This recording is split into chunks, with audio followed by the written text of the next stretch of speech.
Des esprits curieux échangent autour des enjeux, des défis et des solutions pour un avenir plus durable. Vous écoutez l'Instant Climat avec l'Alec Lyon. Bonjour à tous et bienvenue dans l'Instant Climat où nous recevons aujourd'hui Manon Réty qui est professeur des écoles à Lyon au groupe scolaire Alain Fournier et Julien qui est chargé de projet à l'éducation à l'énergie dans l'association ESPUL et qui est aussi un des animateurs du défi Classe Énergie dont il nous parlera, ainsi que Manon d'ailleurs puisque Manon a accueilli Julien au sein de sa classe pour des interventions autour de l'énergie et du climat. Préparez-vous donc à une conversation passionnante sur la manière d'aborder le sujet du changement climatique et de l'écologie avec les enfants. Être un citoyen responsable, ça fait partie des compétences clés du XXIe siècle, si je puis dire. Et de fait, il est nécessaire et possible d'aborder le thème de l'environnement et de ses enjeux avec les enfants dès leur plus jeune âge. Pour commencer, commençons par les présentations. Bonjour Manon, bonjour Julien. Bonjour. Bonjour. Je vais vous laisser vous présenter rapidement, votre vie, votre œuvre, votre métier essentiellement. Donc bonjour, je m'appelle Manon, j'ai 30 ans et j'enseigne depuis 9 ans en tant que professeur des écoles. Ça fait 4 ans que je suis dans le groupe scolaire Alain Fournier en classe de CM2. Donc c'est une école qui se trouve à Lyon 8e, dans un quartier assez populaire. C'est une école qu'on dit REP+, Réseau d'éducation prioritaire.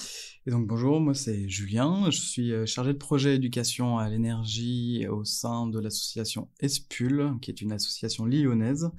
Dans ce cadre-là, j'interviens pour des actions de sensibilisation et d'éducation, aussi bien auprès d'enfants dans le cadre scolaire, périscolaire, mais aussi auprès du grand public lors d'événements différents. D'accord. Merci. Alors, aujourd'hui, le changement climatique, c'est un sujet qui nous concerne tous, petits ou grands. C'est un sujet qui est abordé de partout par les pouvoirs publics, les entreprises, la pub, les associations, l'enseignement, et bien sûr au sein des familles, donc avec les enfants. Des enfants qui sont parfois confrontés à notre propre malaise vis-à-vis de tels sujets et qui devront de fait grandir et évoluer dans un monde en adaptation au changement climatique, avec les craintes que cela peut générer, parfois anxiogènes chez de nombreuses personnes. Julien, tu interviens régulièrement donc auprès d'enfants scolarisés, en CM1, CM2 notamment, donc âgés d'une dizaine d'années. Pourquoi c'est important d'aborder ce sujet de l'écologie et du changement climatique, en particulier avec les enfants ? Je pense que c'est important parce que ça fait partie de leur quotidien déjà aujourd'hui et ça va être vraiment un challenge un peu pour eux dans les années à venir. On essaye de mettre en place, de semer des petites graines aujourd'hui par les actions qu'on mène, par le discours pédagogique qu'on peut avoir, avec l'espoir qu'ils soient armés dans le bon sens du terme pour se confronter à ce qui arrive dans les dizaines d'années prochaines. Le challenge par contre c'est d'essayer de ne pas trop les charger en responsabilité puisque ce sont des enfants qui héritent de la planète et de ce qu'ont fait les précédents. Donc tu leur parles de ces enjeux qui peuvent paraître un peu stressants pour les adultes, mais avec leurs mots, j'imagine. Oui, bien sûr, on s'adapte. On utilise la bonne humeur, on utilise des jeux, on utilise des supports qui sont adaptés à leur âge. Et en fait, je perçois pas aujourd'hui, en tout cas dans les enfants que je croise, je ne perçois pas cette angoisse et ce stress. Il est peut-être plus présent dans les générations plus âgées, mais pas chez eux. Ok. Et Manon, alors toi justement tu enseignes en école primaire, donc avec ces mêmes élèves de cycle 3 d'une dizaine d'années. Est-ce que 10 ans c'est un âge à partir duquel on peut commencer à parler de ces sujets aux enfants ? Et comment tu adaptes ton discours en fonction justement de leur âge ? 10 ans, bien sûr. À 10 ans, les enfants sont tout à fait capables de comprendre. D'ailleurs, ils savent que la planète ne va pas bien. En revanche, ils ne savent pas comment aider. Personne ne sait vraiment comment aider. Et ni comprendre pourquoi la planète ne va pas bien. Ils sont plus spectateurs qu'acteurs, en tout cas, pour l'instant. C'est ça, tout à fait. Alors après, ils ont bien intégré des petits gestes comme le recyclage, parce que il y a une politique aussi du gouvernement, ça fait longtemps qu'elle est en place, etc.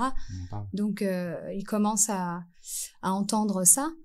Après, l'intervention de Julien dans ma classe, justement, ça a été très aidant pour moi, pour les amener à comprendre pourquoi. Il y a notamment ce qu'on appelle le réchauffement climatique, d'où ça vient. Et justement, quels sont les concepts clés, si je puis dire, que les enfants devraient comprendre ou comprennent aujourd'hui concernant l'écologie et le changement climatique? Pour nous, les concepts clés qu'on essaie d'aborder, c'est la sobriété énergétique. Donc quand on parle de sobriété, on n'est pas dans une restriction totale, mais plutôt aller vers quelque chose de raisonné. On a parlé aussi de l'efficacité énergétique, c'est-à-dire si on utilise des appareils, que ça va de l'ampoule à l'appareil électroménager, utiliser des appareils qui sont efficaces, qui ne consomment le moins possible et qui peuvent durer dans la longueur. Et finalement, ce sont des sujets que les enfants utilisent. Voilà, les équipements, les appareils, voilà, comme nous, ils ont besoin de s'éclairer, de se chauffer, etc. dans leur quotidien. Ouais. Et c'est pour ça que, notamment, moi, je me rappelle du luxmètre. Donc, les élèves ont découvert avec Julien le luxmètre qui permet de mesurer la puissance d'une ampoule. Ça, c'est facile à comprendre pour eux. Ah bah oui, en fait, il y a des données quantitatives qui permettent de dire cette ampoule consomme tant, celle-ci consomme tant. Du coup, il y a un choix qui est à faire qu'ils peuvent comprendre, qu'ils peuvent concevoir. Donc, à partir de là, ça devient intéressant puisqu'ils peuvent prendre en charge ce qui se passe. C'est ça, c'est concret. Et j'imagine que pour eux, après, c'est naturel forcément d'aller vers l'équipement le moins consommateur. Bien sûr. Quand ils commencent à comprendre l'impact, enfin les enjeux qu'il y a derrière tout ça. Et c'est pour ça que c'est important aussi, quand on va travailler avec des enfants sur ces thématiques-là, mais en général, c'est de prendre leur contexte environnemental, local, et jusqu'à l'ultra-local. Donc là, par exemple, avec Défi Classe Énergie, on va travailler sur leur bâtiment, le bâtiment de leur école, qui est leur environnement direct, et voir, ok, voilà le bâtiment de votre école, qu'est-ce qu'on va pouvoir faire pour améliorer les choses. On est dans une pédagogie de projet aussi, donc on se met en marge, on fait une enquête, on écrit à la mairie et tout ça. Donc en fait, tu valorises leurs actions à leur niveau, à leur échelle, justement pour qu'ils soient acteurs. Oui, c'est ça, parce que on en entend beaucoup parler dans les médias, mais voilà, entre que ce soit la télé, que ce soit les journaux, la radio, c'est quelque chose qui est pas vraiment concret, que ce soit pour enfants, même pour adultes. Mais par contre, quand on est là dans un projet qui parle de notre bâtiment ou de notre quartier, par exemple, là, on est vraiment dans quelque chose. Ok, là-dessus, on peut agir. Bien sûr. Et toi, Julien, justement, tu es expert donc en sensibilisation, éducation à ces thématiques auprès des jeunes publics. Comment tu fais pour rendre ces sujets accessibles aux enfants, justement, afin de les sensibiliser de manière efficace? Tout à l'heure, tu parlais du côté ludique, du jeu, du pédagogique. Oui. Alors, comme disait Manon, elle a parlé du luxmètre, et effectivement, ce qui est important, c'est déjà la manipulation. Un enfant, qu'il ait 5, 6, 10 ans, 12 ans, même des fois plus âgé, a une capacité d'apprentissage et de compréhension qui peut passer par le toucher et donc par la manipulation. Donc on va utiliser les sens un maximum.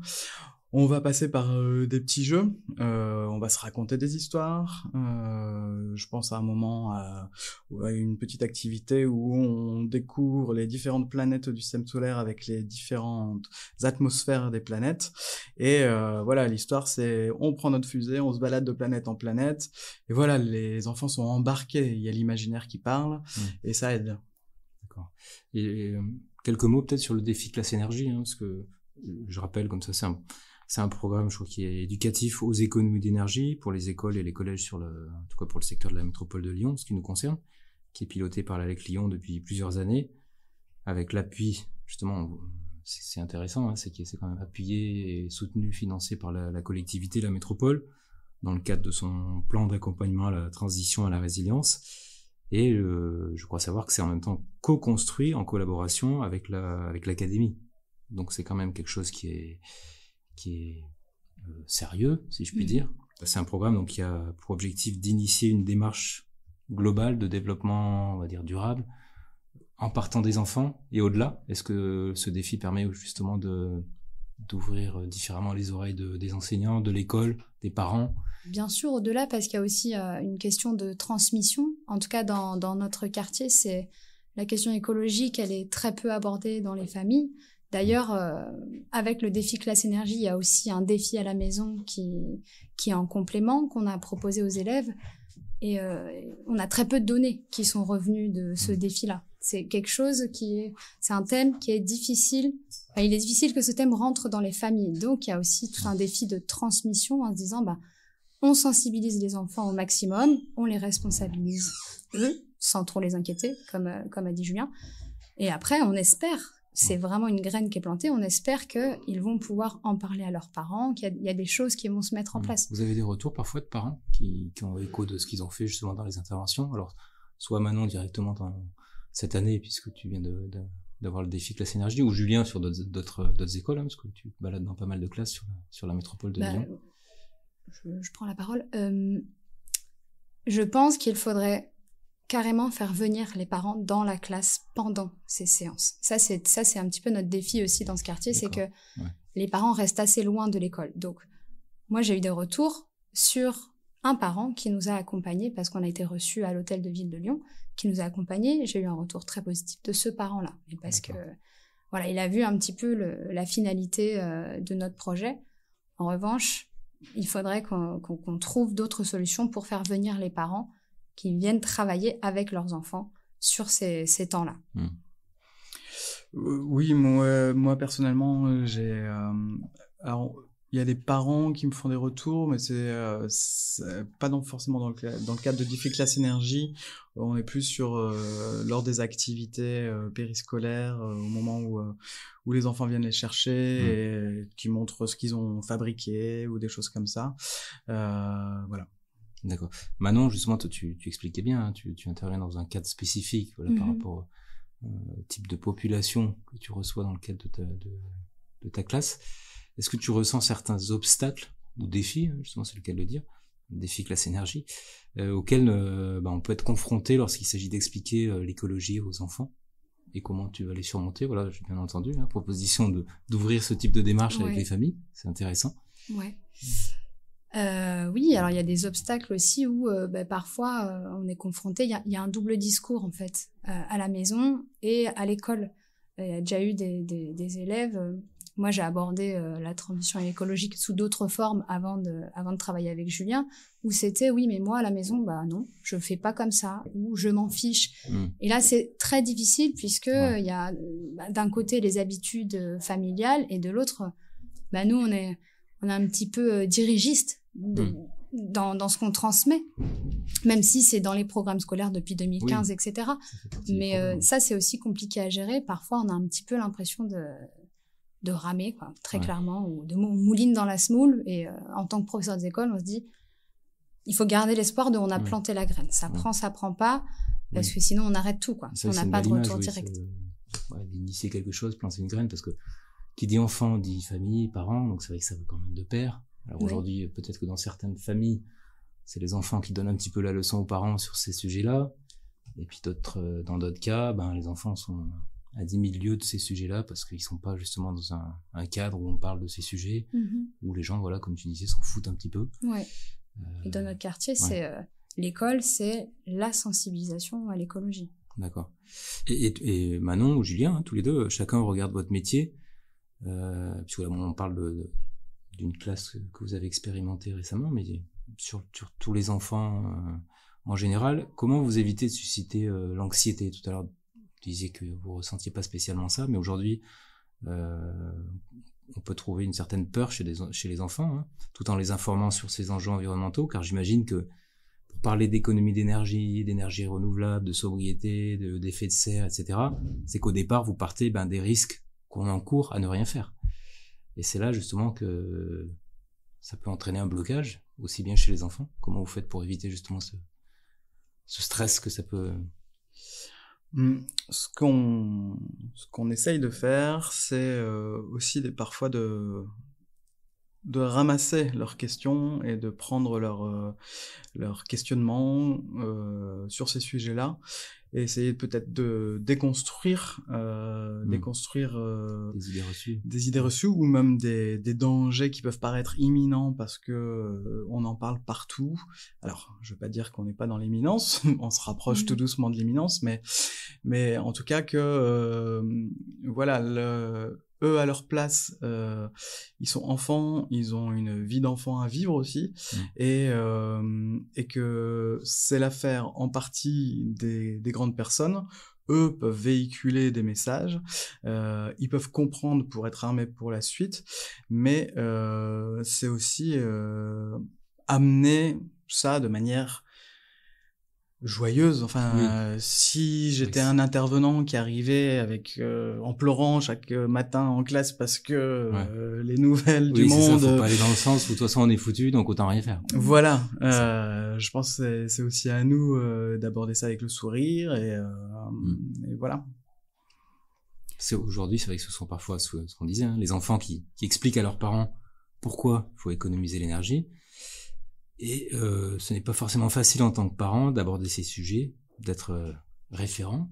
Hein, on regarde ses enfants dans ses gestes quotidiens pour insuffler les bons comportements. Et voilà, on en a un petit peu parlé. Hein. Julien, tu dis qu'il faut être plutôt joyeux dans la façon d'expliquer les choses, hein, ce qui est plutôt bien. On sait comment on fonctionne un humain. Hein. Si on est dans le stress et l'angoisse, ça peut couper l'envie. Et est-ce que vous avez, qu'est-ce que vous recommanderiez justement à des parents ou à des enseignants, hein, maintenant, parce que toi, tu côtoies d'autres enseignants qui peut-être osent pas aborder ces sujets ou savent pas comment s'y prendre, pour justement les faire passer de manière ludique et pédagogique. Est-ce qu'il y a des outils, des ressources que vous pourriez diffuser comme ça à nos auditeurs, pour être sympa à savoir? Là, je peux faire un petit message à ma hiérarchie, peut-être être formés, nous, déjà, sur comment parler de ces sujets-là, et avoir un budget consacré peut-être à du matériel comme ce qu'on a pu utiliser grâce à Julien, qui nous a amené la caméra thermique, le luxmètre, etc. Mais surtout des formations, ce qui bloque mes collègues et moi-même aussi, hein, c'est pour ça que j'avais fait appel au défi Classe Énergie, c'est que malgré notre propre conscience, on ne sait pas comment aborder ces sujets-là avec les enfants. On n'a pas cette didactique dans ce domaine-là, et ça, c'est très difficile. Donc ça va être abordé... moins sous le côté manipulation, expérience. Oui, ça rejoint le côté concret, donc c'est intéressant d'avoir des outils Julien, tu disais que tu utilisais les sens, qu'on puisse toucher, expérimenter, tester, se rendre compte par soi-même. Oui, c'est surtout pour un sujet comme ça où il y a une part scientifique à comprendre. Donc on est dans les démarches expérimentales aussi. On est dans la démarche expérimentale qui est quelque chose qui est instauré à l'école depuis plusieurs années. Partir parfois d'une hypothèse. Ok, on parle d'effet de serre, mais à votre avis, qu'est-ce que c'est l'effet de serre ? On laisse venir les idées, et après par manipulation, par expérience, on va voir comment est-ce qu'on peut représenter cet effet de serre, et c'est valable pour plusieurs choses. On parle d'isolant, donc faire une simple expérience avec un bouchon de liège dans un bol d'eau et qu'on couvre d'un verre permet de voir que le bouchon de liège contient de l'air, et par déroulé, on arrive après à la question de l'isolant. Alors justement, les enfants qui ont plein d'idées ou de solutions et de questions, vous qui les côtoyez beaucoup, quelles questions ils vous posent ou quelles questions ils se posent justement sur ces sujets? Et quelles idées ils vous proposent, hein, parce que des fois on a des enfants qui disent tiens, j'ai trouvé une idée pour... Ils sont, pour moi, ils sont très dans l'action. Justement, après les premières séances avec Julien, et c'est là aussi, je trouve que c'est super intéressant en tant que futur citoyen, c'est ok, on va faire une lettre à la mairie, d'accord, on va faire un plan, on va expliquer ce qu'on veut, on va coller des images. Parce que pour eux aussi, c'est on a besoin d'équipement. En tout cas, la conclusion à laquelle on était arrivé, c'est qu'on avait besoin d'équipement par rapport au bâti de notre école. Mais il y a eu, on n'est pas allé au bout de cette idée, mais il y a eu aussi l'idée d'aller à la mairie tous ensemble, de dire nous voilà ce qu'on constate, qu'est-ce que vous pouvez faire? Et en tant que citoyen, ça c'est aussi intéressant pour eux ils sont déjà citoyens d'ailleurs, de leur redonner leur place d'acteur et d'actrice, en fait ma parole compte, même si j'ai 10 ans, et je viens vous dire on peut faire des choses, on peut se déplacer, on peut dire qu'on n'est pas d'accord et demander des réponses. Et les élus, justement, ils réagissent comment quand ils sont... Alors, on n'a pas fait ce sitting-là. Après, on a envoyé une lettre. On a eu une réponse des élus qui était nous avons bien entendu votre demande, nous vous remercions, nous travaillons en ce moment sur ces questions-là, etc., etc. Et on reviendra vers vous avec une réponse plus concrète. D'accord. Donc, on attend. C'est déjà bien d'avoir une réponse et de savoir. C'est déjà bien qu'il y ait une réponse, c'est sûr. Et sur la pile de dossiers. Peut-être sur les questions aussi, il y a des fois des choses, des incompréhensions qui se manifestent. C'est, ok, alors là, on parle des énergies renouvelables, des énergies fossiles, mais alors, pourquoi est-ce que toutes les voitures qu'on voit dans la rue roulent au carré avec de l'essence, ou beaucoup en tout cas? Je comprends pas pourquoi, si c'est pas bon, pourquoi est-ce que ça continue? Oui, c'est ça, ils voient les incohérences entre le discours et puis finalement en sortant de l'école ou de chez eux. Et ce sont des réponses pour lesquelles nous, on est un peu désarmés. Et oui, tout à fait. Parce qu'on se pose nous-mêmes parfois la même question. C'est vrai. Ouais. Alors justement, je fais un parallèle avec Greta Thunberg. Tout le monde connaît Greta Thunberg, la jeune militante écologique mondialement connue. Alors sans vouloir faire comme elle, mais bien qu'elle incarne cette jeunesse active, engagée dans la lutte contre le changement climatique, comment on peut encourager des jeunes, des enfants de tout âge, à agir concrètement, tout à l'heure, Julien, tu l'expliquais, en valorisant les actions à leur échelle, mais comment on peut les encourager, ceux qui seraient demandeurs, aussi bien dans leur famille, parce que des parents peuvent nous écouter, que d'autres enseignants, et qui souhaitent s'engager en disant mais qu'est-ce que je peux faire moi demain comme ça chez moi à l'échelle de ma famille, de mon immeuble, de ma maison, de ma mairie.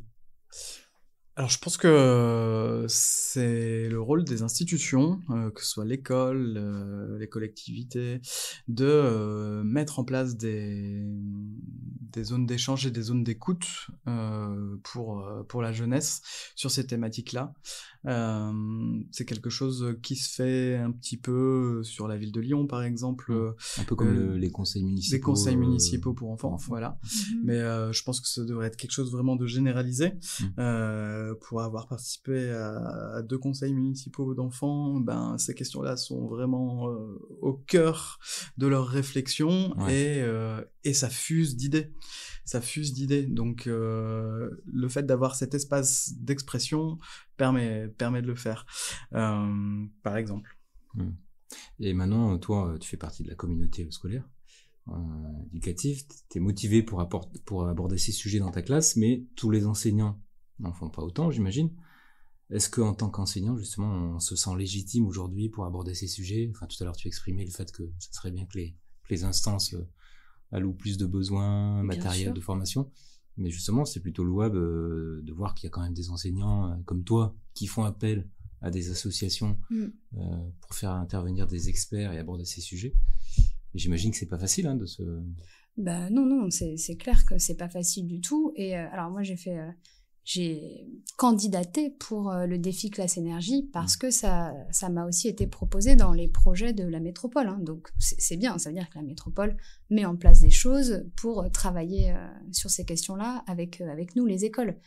Après, je pense que sur la question de la légitimité, je sais pas si moi-même je me sens légitime. Je le fais à mon échelle, à ma manière. L'année dernière, on avait juste fait un travail de sensibilisation sur les autres classes, mais c'est quelque chose de très simple. On avait fait des affiches, etc. sur le slogan qui avait été trouvé, c'est pensez à éteindre votre ordinateur pour plus de bonne humeur.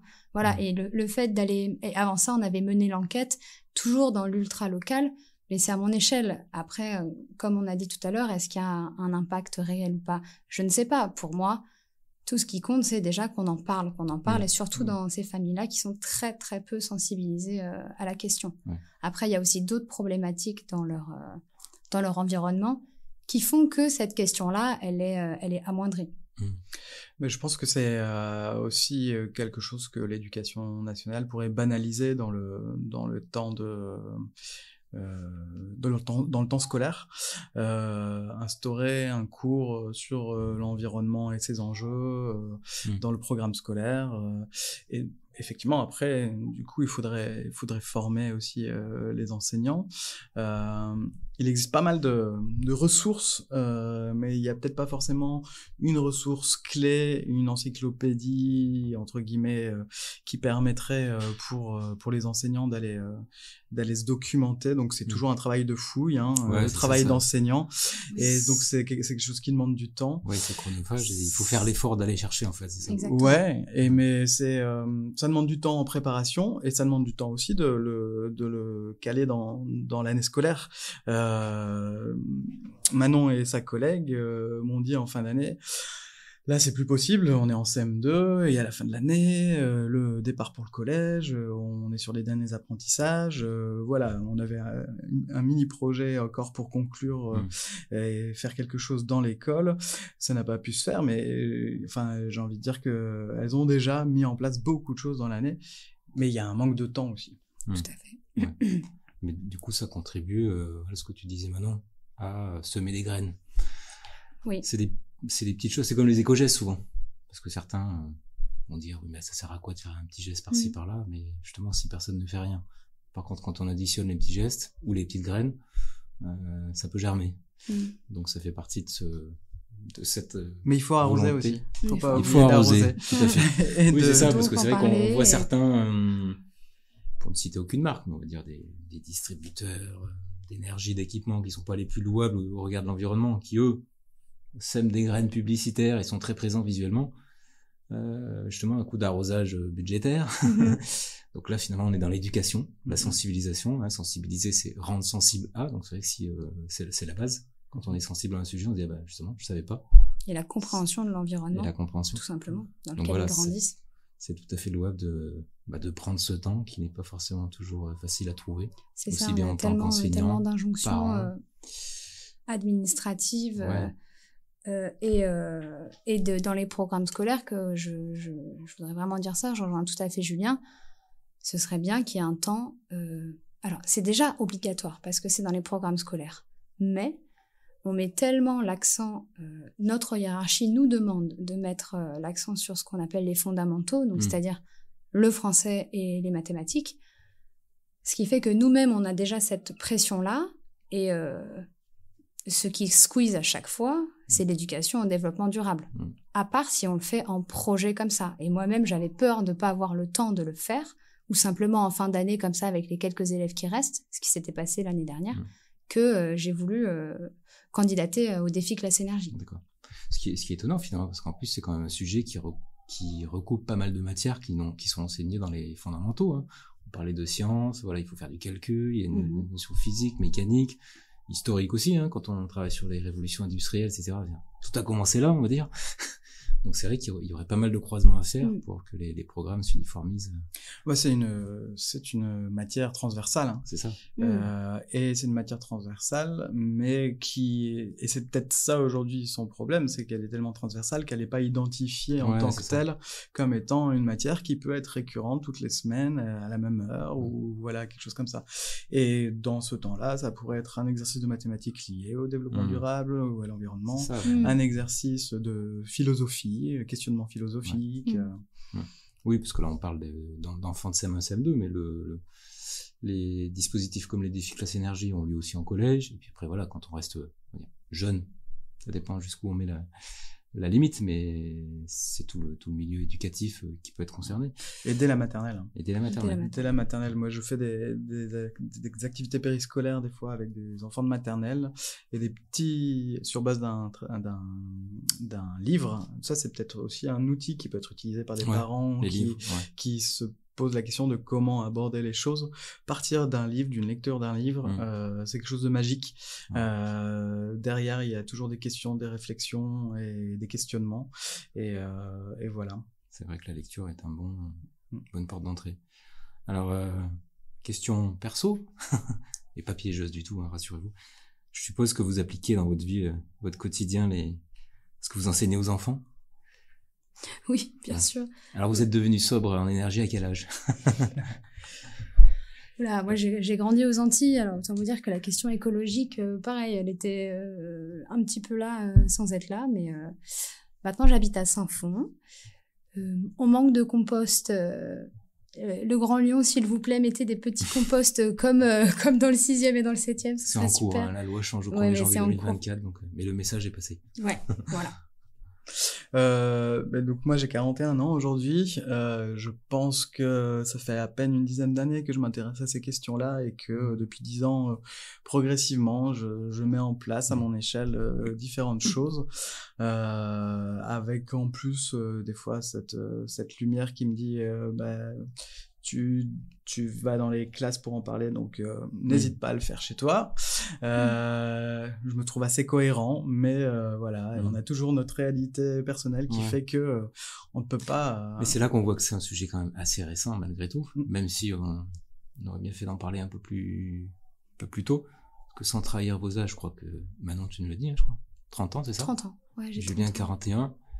Dans vos souvenirs, en remontant dans vos souvenirs, pas si vieux finalement, d'enfance, est-ce que vous parliez de ces sujets quand vous aviez justement 10-12 ans? Absolument pas. Et pourtant, c'est pas si vieux. Absolument pas.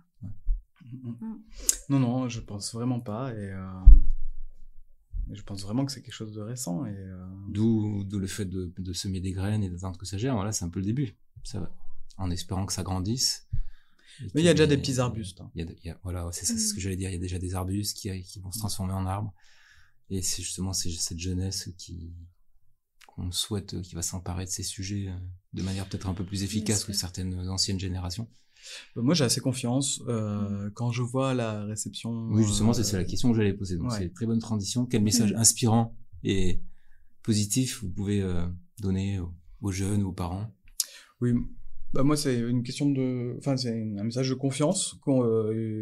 Moi, j'ai confiance en la jeunesse aujourd'hui et j'invite vraiment tout le monde à faire de même, à écouter leurs messages, à ne pas les museler, même si parfois leurs messages peuvent paraître un peu musclés. Je pense qu'on arrive à un moment où il y a nécessité de se muscler. Je